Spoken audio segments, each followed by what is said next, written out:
Nuestra iglesia adventista en general y otras iglesias también están pasando por momentos importantes en la historia. Esta semana pasada estuvimos reunidos todos los administradores de la iglesia en Norteamérica. Nos reunimos en un hotel cerca del aeropuerto de Washington. Y allí estuvimos 3 días discutiendo varios temas que son muy importantes, vitales para el futuro de nuestra iglesia. Y entre esos temas, no lo voy a decir en orden de importancia, pero se encontraba, uno era la reestructuración posible de nuestra iglesia. Después de muchos años con el mismo sistema, la misma estructura, la iglesia tiene que analizar si esa estructura está funcionando de acuerdo a los tiempos en que vivimos. Y se está discutiendo la posibilidad de hacer quizás algunas combinaciones, integración de servicios, de manera que la iglesia tenga una estructura más liviana, más pequeña, de manera que sea más capaz de reaccionar a los cambios que se avecinan en nuestro mundo, especialmente en esta división. Otro tema que se discutió fue el tema de las escuelas, la educación adventista. Ustedes saben que la educación adventista está pasando por momentos. Aquí en Georgia Cumberland va bastante bien. Sin embargo, en términos generales, la educación adventista no está alcanzando a la cantidad que quisiéramos que alcanzara de nuestros niños y nuestros jóvenes. Por algunas razones que ustedes conocen. Así que se está hablando en forma seria de buscar soluciones y buscar nuevos métodos de impartir educación cristiana a nuestros niños. Así que en el futuro esperen ver algunos desarrollos, quizás alguna integración de escuelas, quizás la posibilidad de tener educación por internet. Así que son cosas que se van a estar discutiendo y se van a estar analizando en el futuro. Otro tema importante fue cómo alcanzar a este mundo en que vivimos. Este mundo va cambiando y en este país está menguando bastante la cantidad de personas que asisten a las iglesias. Hay un grupo de personas ahora mismo que no se declaran ateos. Los ateos realmente son muy pocos. Ateos en esta sociedad, aunque le parezca mentira, son solamente 8 o 9% de las personas. Pero hay por lo menos 20% de las personas en el territorio de Norteamérica y en otros países desarrollados que no tienen ningún interés en la religión. Personas que son resistentes, totalmente resistentes a la posibilidad de ir a una iglesia. Así que nosotros como el pueblo de Dios tenemos que buscar maneras de presentar el mensaje a personas como tales. Es un gran desafío para la iglesia. Otro de los temas muy importantes es el asunto de la homosexualidad. Cómo la iglesia va a reaccionar, no tanto a las personas que tengan ese estilo de vida, sino los problemas legales que se están presentando con este avance tremendo de la agenda de los homosexuales o las lesbianas, o sea, lo que se llama sexualidad alternativa, LGBTQ, que es un término, es una sigla que incluye a todas las personas que no son heterosexuales. Y en estos días hay una amplia gama de personas que no se identifican como personas straight o heterosexuales. Entre ellos hay personas hoy día que dicen que su identidad sexual varía según el día. Hay días que son hombres y hay días que son mujeres. Así que estamos viviendo en tiempos muy desafiantes. Y la iglesia tiene que ver cómo va a reaccionar. Por ejemplo, es muy posible que algún día llegue una pareja de homosexuales ante el pastor Samuel García y les pida, ya sea que los bauticen o que puedan ser casados en la iglesia. Es un gran desafío. Yo creo que el estado de Georgia no permite todavía la boda entre personas del mismo sexo. No sé Tennessee, me imagino que Tennessee tampoco. Así que no vamos a tener quizás ese desafío, pero sí vamos a tener el desafío de una pareja de personas, ya sean lesbianas o homosexuales, que llegan a la iglesia y que pidan ser miembros de la iglesia. Así que, queridos hermanos, estamos viviendo tiempos difíciles, tiempos complicados. La iglesia no rechaza a las personas que tienen esa orientación. La iglesia los recibe como hijos criaturas de Dios. Muy bien, pero la iglesia no acepta, en base a la Biblia, no acepta ese estilo de vida. Así que es una línea fina de equilibrio que tenemos que manejar y que navegar como iglesia. Bueno, en esta mañana, yo le prometí a unos hermanos que estaban ahí cerca que el sermón no iba a ser largo, porque no creo que es un día para un sermón particularmente largo, ¿verdad? Pero en esta mañana queremos hablar un poco acerca de lo que es ser padre, porque queremos llegar finalmente a hablar y a meditar en nuestro Padre Dios.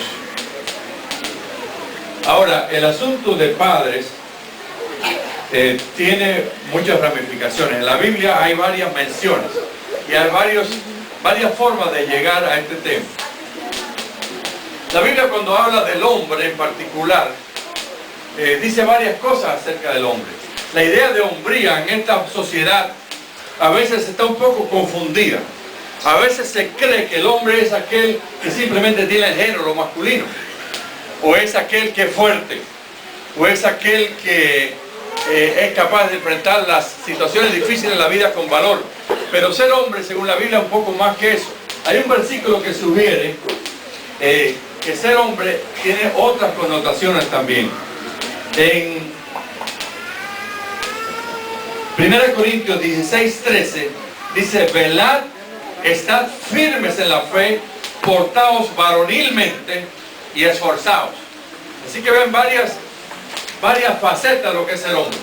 Pero la primera que dice es: estar firmes en la fe. Así que una característica, según la Biblia, del hombre es ser una persona firme en la fe. Ahora, quizás para algunos que no han pensado un poquito del tema, piensen que para el hombre lo más importante es mantener su familia, o para el hombre lo más importante es corregir a sus hijos, o ejercer disciplina en el hogar. Pero según la Biblia, lo más importante para el hombre, y por supuesto también para la mujer, es estar firmes en la fe, en lo más importante. Hay otros aspectos de la vida del hombre que lo definen como tal. Pero pasemos un poquito a lo que es la palabra padre en la Biblia. En la palabra padre no solamente aquel que engendra un hijo. En la Biblia hay varias connotaciones de la palabra padre. Por supuesto que esa es la primera. La primera es el papel de padre y madre, porque son todas, muchas veces por las largas horas de trabajo, los padres que su trabajo los obliga a estar al tiempo de la casa. Pero Dios permite que los padres que están aquí representados, los padres que están aquí de la mañana, podamos darnos cuenta, podamos estar conocidos, de que nuestros hijos no solamente necesitan calidad de tiempo, porque a veces decimos, lo que importa es la calidad, no el tiempo, pero los hijos también necesitan tiempo. A veces los hijos necesitan que su padre esté presente. Es un desafío en nuestro día, pero estamos convencidos, queridos hermanos, que lo más importante, el legado más importante de nuestra vida, no es lo que logramos como individuos, como profesionales, no es que adquirimos grandes títulos, o que hicimos gran cosa, o que llegamos a matar una fortuna. Lo más importante es lo que dejamos en la persona de nuestros hijos. Ese legado, esa herencia es la importante. Ahora, la palabra padre tiene otras ideas. La Biblia, por ejemplo, en Génesis dice que Abal fue el padre de los que habitan en tiendas, que ustedes leen en Génesis 4, y dice que Rubal fue el padre de todos los que tocan arpa y flauta. ¿Qué significa en este sentido padre? Pueden hablar, hermano, ¿no? Y pueden decir amén también cuando quieran, está prohibido. Pero el primero, el origen, el que lo originó, es muy interesante, que en Génesis 4 se habla, por ejemplo, de la persona que inició la música, ahí habla de Rubal, el padre de la música. Ese fue el primero de los hombres que empezó a experimentar con sonidos y empezó a crear sonidos para deleitarse a sí mismo y para derrotar a los que estuviesen a su alrededor. Job 29:16 dice que Job a los menesterosos era padre. Así que padre también es aquel que ofrece ayuda, aquel que ofrece apoyo a las personas necesitadas. Ese también es visto como padre. Y Génesis 4:8 dice que José fue puesto como padre de Faraón. En ese sentido, la palabra padre tiene el significado de consejero. Era el consejero de Faraón. Entonces vemos como en la Biblia hay varios usos de esta palabra. Sin embargo, Jesucristo nos dijo claramente que en términos religiosos, en términos de figuras religiosas, a nadie le debemos llamar padre. Solamente a padre, nuestro Padre Celestial. Entonces, hay otras connotaciones de esta palabra. En la Biblia también se habla del padre, específicamente del padre de la familia, del padre espiritual. Ustedes saben que en el Antiguo Testamento, ¿cómo era la sociedad? Era una sociedad patriarcal. Donde los padres de familia ejercían autoridad no solamente sobre sus hijos, sino también sobre sus nietos, sobre todas las personas que estaban en la esfera a su alcance. Todas las personas que estaban bajo su influencia. Entonces, el padre de familia en la Biblia, desde el mismo comienzo, se dice que el padre de familia también es el padre espiritual, supervisor de la vida espiritual de aquellos que están bajo su esfera, de su esfera. Génesis 35, 2 y 3 dice que Jacob, después de tener su experiencia en el manantial de Jaboc, Jacob salió y lo que decidió hacer fue, lo que dijo a su pueblo fue, quitar los dioses ajenos que hay entre nosotros. Era una predicación como padre de aquella familia, y dijo, subamos a Betel y haré aquí altar. Entonces el padre en la Biblia es el responsable de la vida espiritual de su familia. ¿Están de acuerdo ustedes? No es una madre, perdonen. En muchos casos la madre tiene que hacer esa función. Cuando el padre es infiel, cuando el padre es ajeno a las cosas religiosas, a veces la madre tiene que tomar la función de directora espiritual de su casa. Pero según la Biblia, la persona responsable de la vida espiritual de sus hijos, incluso de su esposa, es el padre. Entonces, el deber de los padres, dice Efesios 6:4, el padre también es responsable de la disciplina de sus hijos. Dice, vosotros padres no provoquéis a ir a vuestros hijos, sino criadlos en disciplina y amonestación del Señor. Otra responsabilidad de los padres, del padre en particular, es cubrir las necesidades de sus hijos. Según la Corintios 12:14 dice que el padre anda a atesorar para sus hijos. O sea, preocuparse de que sus hijos tengan lo necesario. Yo creo que eso no tengo que predicarlo aquí en este lugar. Estoy seguro que aquí todos los padres se preocupan. Los padres hispanos generalmente se preocupan mucho porque su familia tenga lo necesario. Y yo creo que los padres en toda sociedad, en toda cultura. Y es responsable también de la educación de sus hijos. Cuando el Deuteronomio 4:9 se dirige a los padres de familia, dice, guarda tu alma con diligencia para que no te olvides las cosas que tus ojos han visto y se aparten de tu corazón todos los días de tu vida, antes bien las enseñarás a tus hijos y a los hijos de tus hijos. Así que el padre te le dice claramente, tú tienes que acordarte de lo que has aprendido de Dios. Tú tienes que acordarte de los conceptos que te han dado aquí la salvación, pero tienes que asegurarte que tú transmites eso a tus hijos. Eso debe ser más importante que transmitir a nuestros hijos la fe que hemos aprendido. Entonces,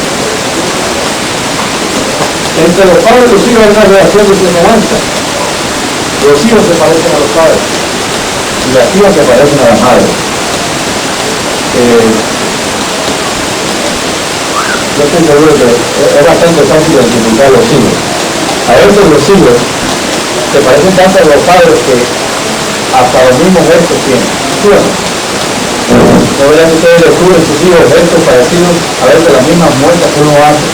El hijo mío menor acaba de decirle a su mamá que mi hijo, a diferencia de su padre, es bien parecido, ¿no? Pero él se está asustando porque dice que de vez en cuando se mira en el espejo y se está pareciendo a uno. Y dice, mamá, me asusto porque ya me parece, estoy igualito a papá. Así que es un temor que él tiene, ¿no? De algún día parecerse a mí.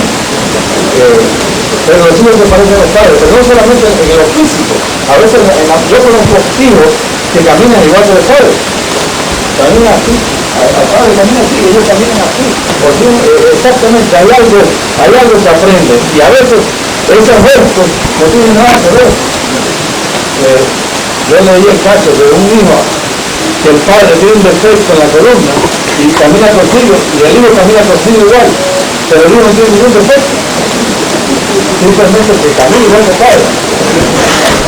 Ahora, esto es una gran responsabilidad para nosotros, porque usted está reproduciendo en sus hijos lo que usted hace, lo bueno y lo malo. Los médicos a veces dicen a los pacientes, doctor Babor, le dicen que le dan receta a los pacientes, le dicen un montón de cosas, pero ellos no lo hacen. Entonces el doctor Babor así cumple la receta, ¿no? Su propia vida, su estilo de vida. Pero son los padres que le dicen a los hijos, haz lo que yo te digo, pero no lo que hago. ¿Puede ser eso? ¿Qué va a hacer el hijo? El hijo va a seguir el modelo. El hijo va a imitar lo que ve todos los días. No solamente las palabras que se dicen en el culto familiar, o las palabras que se dicen en la iglesia, cuando el padre del dirigente de la iglesia se para de frente y predica. El hijo no es todo lo que está prestando atención. El hijo también se presta más atención a lo que el padre dice y hace en la casa. No es la figura pública del padre o de la madre. Ahora, estamos satisfechos, hermanos, si nuestros hijos se parecen tanto a nosotros, estamos satisfechos por lo que estamos transmitiendo. Recuerden lo que dijo Jesús a Felipe, le dijo, tanto tiempo hace que estoy con vosotros y no me has conocido, Felipe. El que me ha visto a mí, ha visto a ti, al Padre. Así que en la misma vida de Jesús se estaba viendo esa intimidad o esa conexión estrecha entre padre e hijo en la misma vida de Jesús. Ahora, esta parte ahora es la que el análisis de la Biblia, un análisis de lo que es Dios como Padre. La Biblia habla de padres espirituales, de Abraham, de Pablo, como el padre de muchas iglesias, pero la Biblia sobre todo habla de Dios como Padre. Y quiero decirle que nosotros como cristianos estamos muy acostumbrados a este concepto.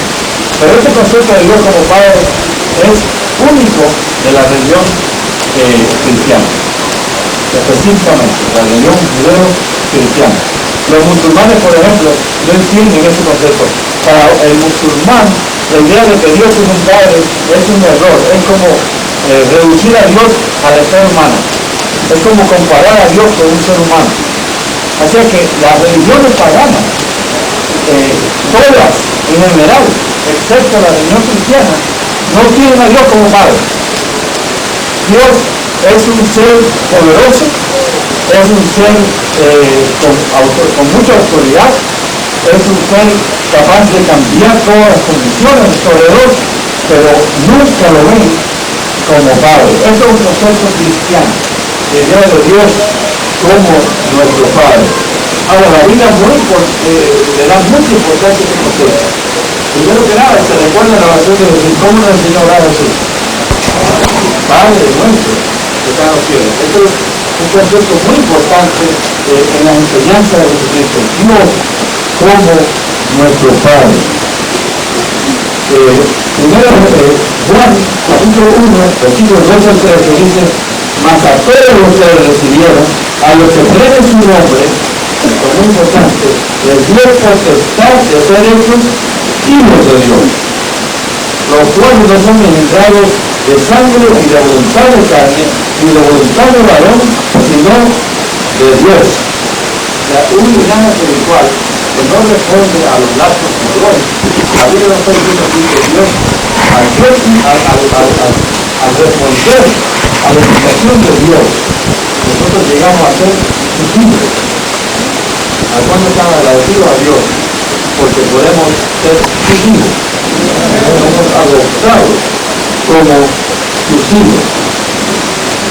Hace poco le dije a una señora musulmana que su médica era cristiana, pero la doctora notó que la señora musulmana llevaba una Biblia. Sabes que los musulmanes leen el Corán, no la Biblia. Ella llevaba una Biblia y la doctora le contó, ¿por qué se lleva la Biblia? Dice, porque yo soy musulmán, estoy leyendo, estoy buscando a Dios. Quiero ver todo lo que los cristianos quieren. Simplemente por curiosidad, quiero saber. Y la doctora le dijo, te voy a sugerir algo. ¿Por qué, además de leer la Biblia, por qué no le oras a ese Dios que está encontrando en la Biblia? Y la señora, entre las cosas que le digo, mira, a mí se me hace muy difícil orar a Dios como ustedes oran, porque yo no puedo ver a Dios como Padre. Y la religión musulmana me dice que Dios es un Dios muy por encima de los seres humanos. Por lo tanto, para mí, orar a Dios como Padre me parece chocante. Y la doctora le dijo, ¿por qué no lo puedo? Y esa noche esta paciente fue a su casa y después de leer allí un trozo de la Biblia, pero le dio por primera vez en su vida, oró a Dios como Padre. Le dijo, mi Padre, mi Dios. Y cuando ella misma dijo esas palabras, se fue a llorar. Porque ella recordó que su padre era un padre bueno. Y como ella como niña, se acordó, y mente vino la imagen de cómo ella ponía su cabeza en el regazo de su padre y pasaba tiempo con su padre, y su padre le pasaba la mano por la cabeza, por el pelo, desde niña. Y en ese momento fue muy impactante para ella esa imagen de que Dios pudiera ser como su padre. Y fue una experiencia muy notable, muy importante en su vida. Una experiencia que transformó su vida. Con el tiempo esa señora musulmana llegó a ser cristiana. Ahora, no todo puede relacionarse con Dios como un Padre terrenal amante. Yo no quiero despertar en nadie ningún recuerdo desagradable, pero hay personas para las cuales el Padre no es una figura positiva. Hay personas que han sufrido mucho en su relación con su Padre. Y yo realmente no quiero hablar de eso porque es tan común la experiencia que es muy probable que aquí haya alguien que haya sufrido por causa de su Padre. Hombre o mujer. Es un caso de una joven, no quiero dedicar detalles ninguno, pero su sufrimiento, el abuso de parte de su padre fue tanto que toda su vida ha quedado con cicatrices. Se llama su muchacha Lisa Mauricio. Quedó con tantas cicatrices en su cuerpo que a ella se le hace muy difícil cuando su pastor le habló de que Dios era su padre. Se le hizo tan difícil porque cada vez que miraba su propio cuerpo, veía en su cuerpo las cicatrices de los golpes que había recibido de parte de su padre. Para esa muchacha, esa cicatriz era símbolo de todo el mal, de todo el sufrimiento de su vida. Pero el pastor le recordó que hay otra persona que también lleva cicatrices, otra persona cuyas manos están cicatrizadas por amor a nosotros los seres humanos. Y que esas cicatrices de Cristo son tan poderosas, lo que representan es tan poderoso que tienen el poder para vencer todo el dolor de este mundo y para darnos esperanza a los seres humanos. En Jesucristo, el símbolo de la cicatriz de Jesucristo es la esperanza de la salvación y del amor de un Padre eterno que lo dio todo, absolutamente todo, por salvarnos a nosotros. Querido hermano, Dios pudo haber mandado un ángel poderoso, pudo haber mandado a ángeles poderosos que destruyera todo lo malo en este mundo, todo lo malo en este universo. Pero Dios mandó lo más importante del cielo. Dice la hermana Juan que cuando Cristo vino a esa tierra, el cielo se vació. Lo más grande, lo más importante del cielo fue entregado para nuestra salvación. Dios es nuestro Padre. Un Padre que cuida, un Padre que habla con nosotros, un Padre que nos disciplina, un Padre que nos instruye y un Padre que nos enseña.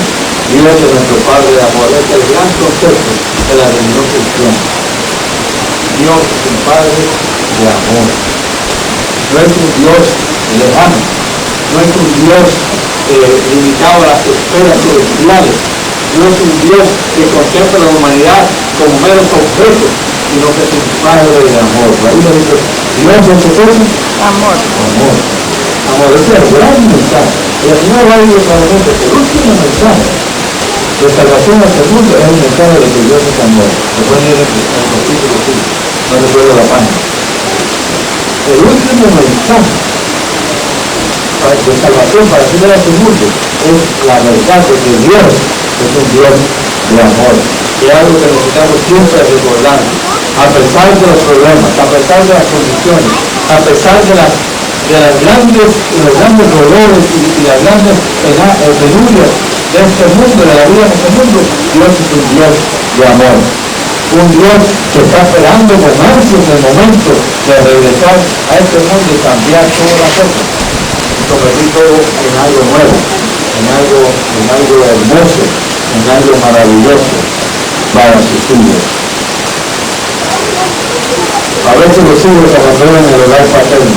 Como dijo la parábola, a veces no llegamos a comprender el amor de nuestro Padre celestial y nos alejamos sin advertir lo que estamos perdiendo. Si usted va a la parábola del hijo pródigo, va a encontrar que esta parábola realmente habla de dos hijos perdidos. Porque nosotros, si no estamos en uno de los dos, si no estamos representados por uno, estamos representados por el otro. Si no nos hemos alejado de Dios y hemos dado espalda a su amor y a su mensaje, nos hemos alejado físicamente de su presencia, estamos representados por el otro hijo, el hijo mayor. El hijo que estaba en la casa de su padre, pero no conocía a su padre. El hijo que buscaba a su padre como un día distante. El hijo que no entendía el amor de su padre, que todos los días salía a esperar al hijo pródigo. Pero ese mismo amor estaba dirigido también para el hijo mayor. Era el mismo amor. Era el hijo que había recibido todo. Era el hijo que estaba recibiendo la mayor parte de la herencia finalmente. Era el hijo amado también, al igual que el hijo pródigo. Entonces, queridos hermanos, siempre recordemos la imagen de ese Padre que cuando nos apartamos de él, ya sea temporalmente, ya sea en los trabajos de la vida, siempre está dispuesto a recibirnos. Ese Padre que sale de nuestro encuentro, ese Padre que todos los días sale al camino de la vida para encontrarse con nosotros como buscó a Adán y Eva. ¿Se acuerdan? Cuando Adán y Eva se apartaron de Dios en esa gran historia inicial de nuestro pecado, como Dios salió a buscar a Adán y Eva, Dios sigue buscando. Ese es el mensaje de la Biblia, ese es el mensaje de la palabra, porque Dios sabe de qué tenemos necesidad. Él sabe cuáles son los dolores de nuestra vida, cuáles son nuestras grandes penumbras, nuestras grandes dificultades. Y Él está dispuesto a bendecir. Él está dispuesto a venir a nuestro encuentro. Hace varios años, ya varias décadas, en una ciudad de Watford, cerca de Londres, un hijo de otro hogar también. Un hijo abandonó el hogar y se alejó de la casa familiar. Y pasó varios años en total rebeldía. Cumplió simplemente el papel del hijo del pródigo de la parábola. Y ese muchacho finalmente se enfermó. La vida disipada, la vida de pecado, finalmente se encontraron con él, finalmente produjo su resultado, y este muchacho se enfermó bastante mal. Estaba enfermo, estaba desesperado, y le escribió una carta a su padre. En vez de ir como el hijo pródigo a la casa de su padre directamente, le escribió una carta porque pensaba que el padre no lo iba a aceptar. Le escribió una carta y le dijo, papá, me doy cuenta que cometí un grave error. Y el acceso de su carta dijo más o menos lo que dijo Freud. Le dijo, papá, yo no sé si tú no vas a aceptar, no tienes que aceptar, pero la verdad que necesito regresar al hogar, estoy mal, estoy enfermo, estoy necesitado, necesito regresar al hogar. Ahí en su temor al rechazo que estaba pensando en la carta, representaba todo su arrepentimiento, su dolor, al darse cuenta que todo lo que había hecho no solamente que había sido malo, sino que había sido algo que le había hecho mucho daño. Nunca es bueno dejarse de la casa del Padre. Nunca es bueno destruir la relación con el Padre terrenal y el Padre espiritual. Y así que terminaba la carta diciendo, papá, ¿habrá alguna forma de decirme de respiro? Y el papá me contestó en aquel tiempo, había los telegramas, yo creo que todavía se puede mandar telegramas, nadie lo dice. El papá me contestó con un telegrama, con una sola palabra, en inglés, home, hogar. Y firmó, God, papá. Solamente una palabra, home, hogar, firmado, papá. Una sola palabra. Y queridos hermanos, Dios ha enviado a la tierra un telegrama en la persona de su Hijo Jesucristo. Y en ese telegrama también dice hogar, y está firmado papá. Porque la palabra de Dios dice claramente, no se sube a nuestro corazón, pero dice Dios que es también en la casa de mi Padre. Muchas moradas hay, hoy puertas de ojalá y para nosotros. Y si me puede preparar el lugar, pues Dios sabe, los tomaré como un Dios. Para que donde yo estoy, vosotros también estéis. Queridos hermanos, los invito en esta mañana a entregar sus lazos por su Padre terrenal, lo que puede. Lo que todavía tiene su Padre. Si hay que perdonar algo, hagámoslo después. Protejemos los lazos con nuestro Padre. Pero más que nada, protejemos nuestros lazos con nuestro Padre espiritual. Yo quisiera pedir a todos los padres que se pongan de pie. Vamos a pasar el día a la madre, pero nadie le hace mucho caso a la madre, porque eres el día de los padres. La madre realmente regalo los padres de la madre.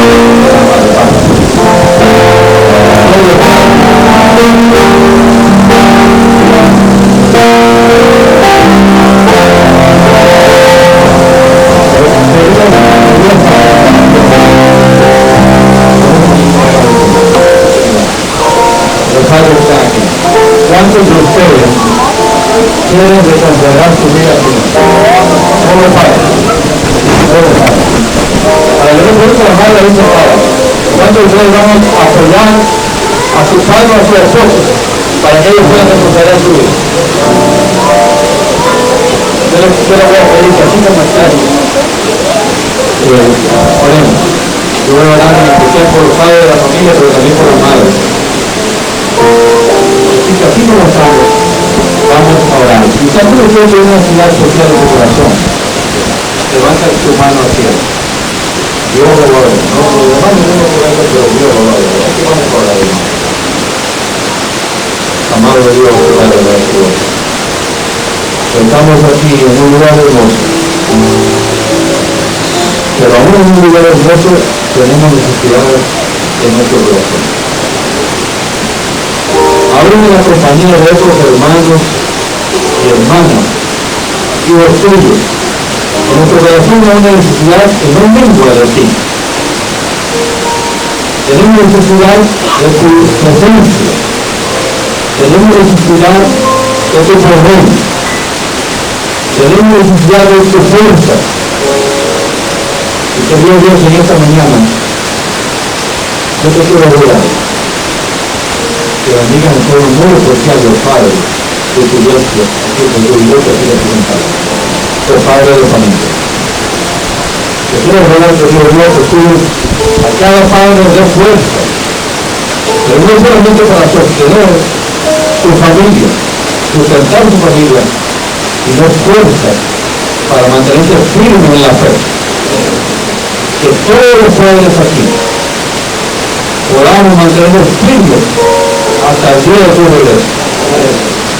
Que nuestras familias puedan ver en nosotros líderes espirituales, líderes que te ponen a ti en primer lugar, líderes que no buscan simplemente afirmar su hombría, sino afirmar su poder. Querido Dios, te rogamos también una bendición para las madres de cada familia aquí representada. El grande desafío que las madres tienen que enfrentar cada día. Te pedimos fortaleza para ellas también. Bendice a cada familia, a cada hijo. Querido Dios, que podamos ser instrumentos tuyos para traer ánimo, para traer apoyo, para brindar fuerza a nuestros seres queridos. Que primero tengamos la iglesia de buen lugar, para que tu iglesia también sea fortalecida. Ahora, querido Dios, gracias por este día. Tus abrazos que nos ha dado el mundo, te lo damos en tus manos. Sigue bendiciendo esta reunión y que tu nombre sea glorificado en nuestro medio. Bendice cada líder de tu iglesia que representada y bendice el ministerio de esta iglesia. Te lo rogamos en el nombre de Jesús. Amén.